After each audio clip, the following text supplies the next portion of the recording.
Hey, this is Samantha here from RecipeThis.com, and today I want to show you how to cook an instant pot rutabaga. Well, before we dive into this recipe, I just wanted to suggest that you head over to RecipeThis.com. We've got more than 1,200 kitchen gadget recipes, including recipes for the air fryer, instant pot, slow cooker, soup maker, bread maker, microwave, Ninja Foodie, and many others.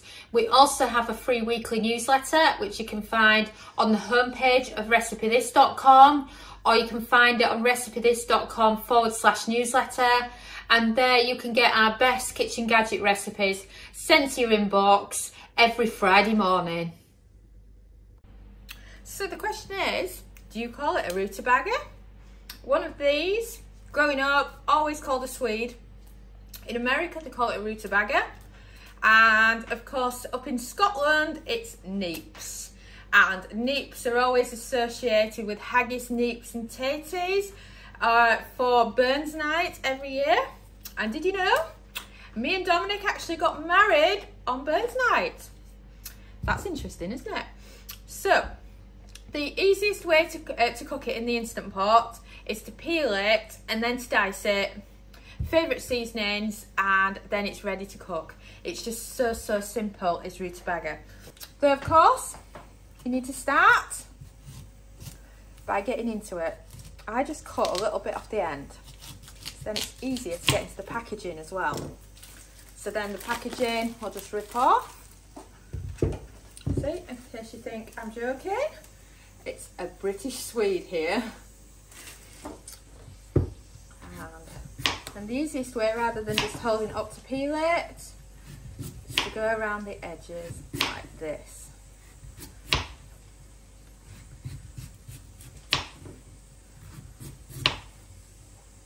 And then I'm prepping a few different vegetables, so that hissing sound in the background is my other Instant Pot doing some other veggies. I highly recommend, if you can, having a few kitchen gadgets because it makes meal times even easier. So we have an air fryer on the go at the moment with our meat in it, and then we've got one lot of veggies in one Instant Pot, another lot of veggies in the other. So the easiest way to get into a swede is to slice it at the ends like that, and then you're not going right in for the middle straight away. And then quick cubing. So as you can hear, my swede's behind my other veggies, but the other veggies are behind me, my 8-quart, and it is slightly faster cooking anyway, so they should be ready around the same time. So then that's that bit. My favourite way growing up is always swede and carrot mash. So what you could do is you could cook the carrots at the same time as this, then load them into an Instant Pot with the swede and make your swede and carrot mash. It's just brilliant for that. So now, water into your Instant Pot. There's 1 cup there, that's 240 ml. Steamer basket, I love this one, it's brilliant. You just open it up and it'll go as wide as you need, depending on how much food you're cooking in there.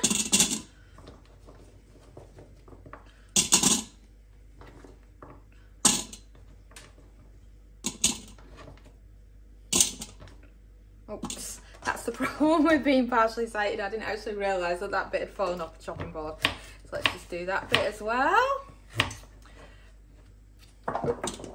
Oh, clumsy moment. And then once that's all in, we're ready to season. So salt, pepper, and then after salt and pepper, just some thyme.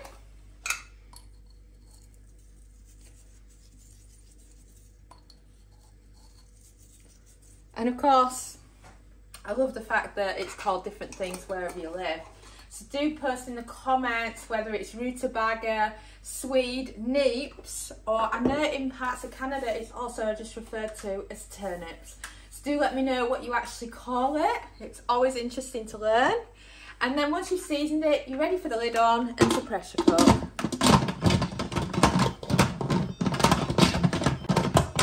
So lid on, and you're looking for the pressure cook button, and you're doing a cook time of 5 minutes. Just make sure you're in sealing position, and then just waiting for the beep, or you might have an Instant Pot that you've actually got to press start with. And there you go, there's the beep. We've beeped. So now, pressure cancel, and let's release the pressure on the rutabaga. And the pressure's finished releasing.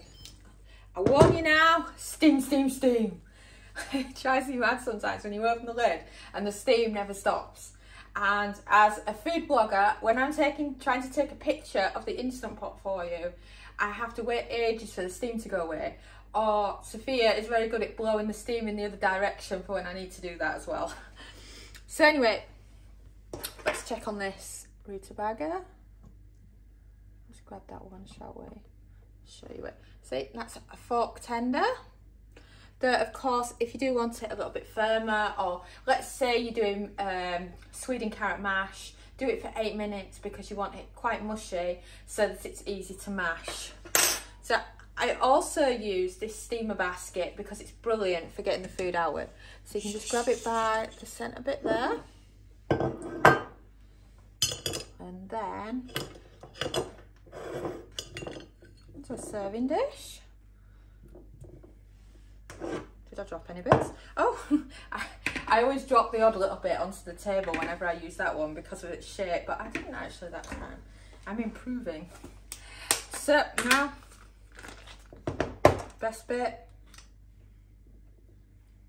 margarine or butter, whichever one you're having. This is light anchor spread, I think, and it's just lovely. There we go. Just a little, oh, don't want to lose the butter, do we? Right, so then, there you have it. Fork ready for serving with, and you've got the rutabaga or swede or neeps. And I'm just going to wait for it to cool down before I tuck in. Oh, and this is the rutabaga, and remember, lots of that butter has sunk into it now, so let's grab a bit, shall we? Oh, this bit guts blood. Oh, that's lovely. That is so, so nice. Let's take a look at it there. Looks lovely. And just remember, brilliant side dish. Roast dinner days, Thanksgiving, Christmas, Boxing Day leftovers. It's just got so many uses. And then best of all, if you ever want to celebrate Burns Night, rutabaga is spot on. Thanks so much for watching, and don't forget to subscribe to the RecipeThis family. You can find us on Twitter, Facebook and Pinterest. We also have a weekly newsletter at recipethis.com/newsletter, where we share with you our latest kitchen gadget recipes, what we're cooking in the Milner kitchen, and so much more. As well as this, we recommend that you subscribe to our YouTube channel, and then whenever we have a new video, you will be the first to know. And if you want to know about all our future videos, then I recommend you hit the bell for instant notifications. But even better, we now have a podcast. It's called Magic with Gadgets. Simply search Magic with Gadgets on your favourite podcast player and you'll find us there.